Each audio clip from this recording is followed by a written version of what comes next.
everyone, welcome back to Busy Garden Life.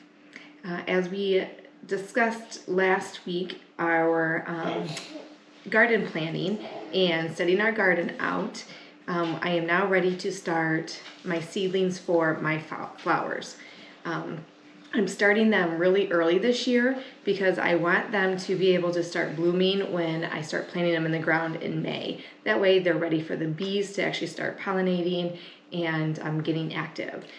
Last year I waited later and none of my flowers bloomed until July or August, and I want to make sure that they're starting super early this year. So I have gotten all of my stuff kind of spread out and ready.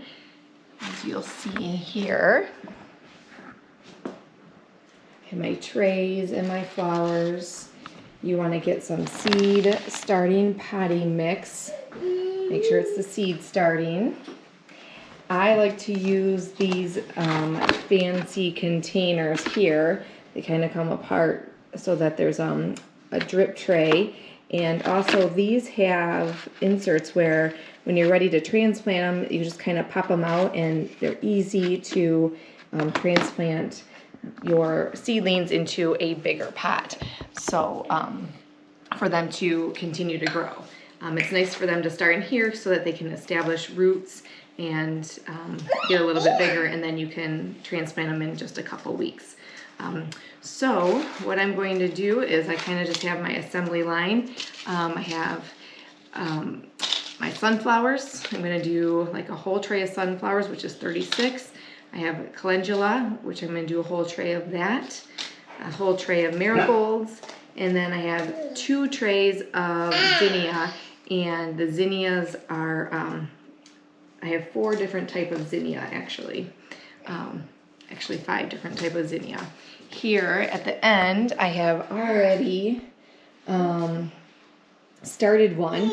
Now I did have some marigolds on the side that have not germinated at all, so I don't know if the seeds were bad. They were just an end leftover seed, but these are zinnias, and you can actually see some of the zinnias are starting to get their second leaves. So once they come out fully, we can just pluck off the first leaves, and it allows them to grow more. All right, so I'm going to add my borage to this side, and then a few more zinnias, and just start going with the planting. All right, so I have put the dirt into all of the little trays. It took me maybe 5 minutes to get all of it just spread out, not too, that doesn't take long at all. Now I'm going to just take and in each little pod, I'm going to stick a seed. So I'm going to start with my sunflowers and just kind of gently press them right down into each of them and cover it. So I'm going to work on these next, and then I will come back and show you. We will water them and cover them and then put them in the sunlight.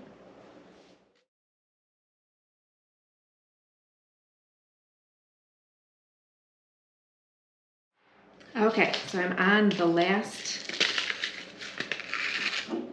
ones here, my borage, and I'll show you what I do. All I do is kind of set the seeds on top of the soil right in one of the pods, and then after I get them all through, I just go through and gently push them down with my finger and cover it with the soil.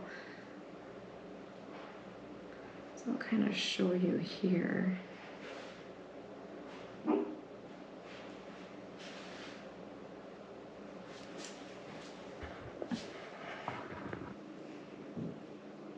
So you can see there's the little borage seedlings. So I just kind of take and I gently push it down. Now this soil is a little bit wet just because I had already tempted. So you just kind of push it down and then cover it. So easy. Make sure there's one in there.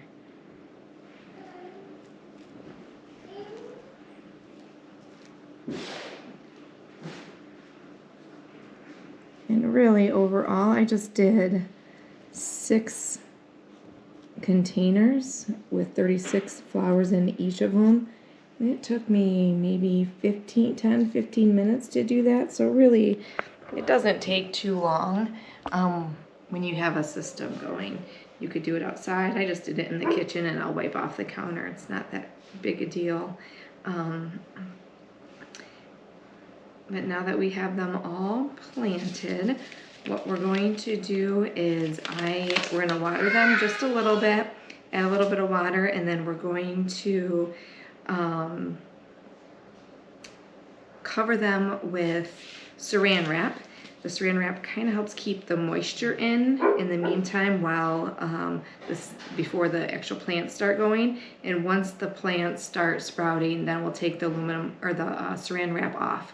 I like to label the saran wrap with what flowers I have planted in each spot, so that way I know which is which. And then once I take the saran wrap off, I'll switch to little plastic markers that actually have what the flowers are. So I'm just gonna go ahead and take these to the sink real quickly and water them. All right, so we have all of our seeds in there. I've watered them, and now I'm just going to take a little bit of saran wrap and cover each one for right now.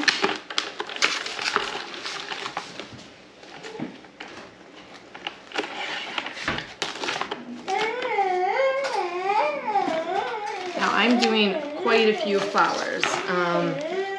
Zinnias, calendula, sunflowers, all of them are great companion planting flowers for your vegetables. For one, zinnias, calendula, borage are all edible as well. So if you wanted to experiment with what you could do with edible flowers, then that's a possibility. But I'm choosing these ones based off of the fact that they're great when it comes to growing them next to my vegetables. I also have some nasturtium that I ordered, so those are going to be coming in the next couple days, so I will plant those right away as well.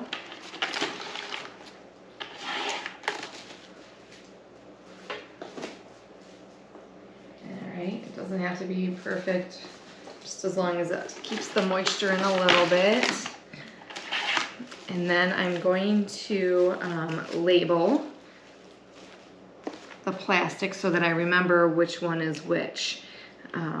If you're good and you know which is which, then you don't have to do that, but I tend to forget what they are and not quite recognize the leaves. So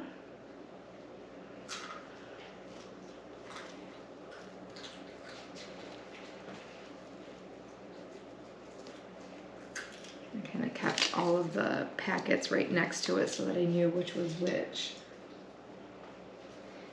I have a bunch of different types of zinnia, and I'm just going to mark zinnia as zinnia. I don't necessarily mind which is which. All right, so now we are going to head and take these downstairs into my growing area, and I will show you that. Okay, so we're down here in our basement. This is our furnace room. It's actually really nice and warm in here, so our flowers tend to grow pretty well down here. I have a shelf, as you can see. It's just one of those shelves, plastic shelves that we bought from Costco a couple years ago. Excuse me.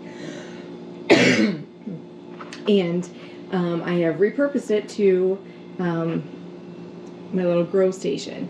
Now these lights here I bought off of Amazon, and I just kind of zip tied them to the top.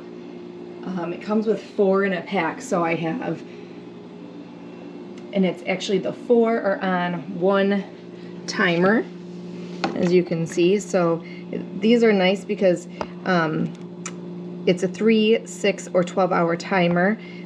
The first, I have 2 sets of them here. The first, week or so as the seedlings are trying to grow, you do want it on for 18 hours. So I put it on the 12-hour timer, and then I typically will come in, I turn it on during the night, and then in the morning, I'll turn it on for another 6 hours. And then once it's off at night, I'll go and turn it on for 12 hours. So I do that until I start seeing some of those sprouts, and then you can drop it down to just the 12-hour timer is plenty. All right, so as you can see, I've kind of just used makeshifts using paint cans to raise them up.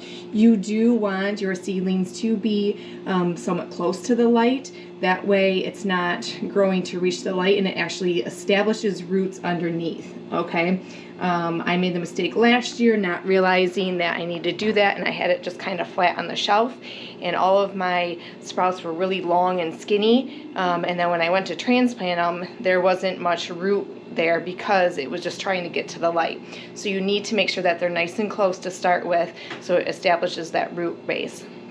And then, so basically you can see that the plastic will help keep some of that moisture in, so we don't have to water it every day. Also, the soil is the Miracle-Gro seed starting soil, so it kind of helps with the moisture as well.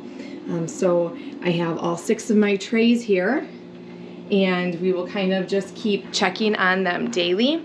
If you have any questions, drop them in the comments bar, and I'll try to answer them. This is kind of my quick and easy makeshift way of starting seeds and getting the flowers going. And stay with me, because next week I'm actually going to start my peppers and onions, and then we will go over the schedule of when you actually want to start your seeds for your vegetables as well. So stay tuned, subscribe and like the page, and that way you can get all the updates of our planting.